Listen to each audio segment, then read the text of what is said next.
Allah tells you, you want Jannah, you need visa.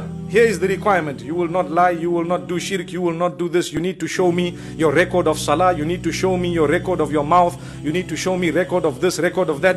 Then we don't want. We say, no, leave it, never mind. Allahu Akbar. Look at man, look at man. And the beauty with Allah, Allah is merciful. He says, no problem. If you don't have requirement, just ask for forgiveness, I will give it to you. Allahu Akbar.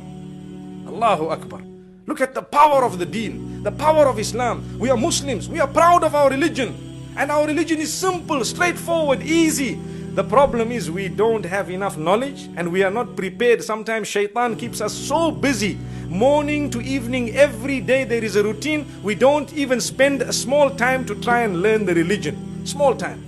If you start your day with a little recitation, little bit of the meaning, and you look at it, wallahi, your day will be beautiful. You will move so beautifully through the day.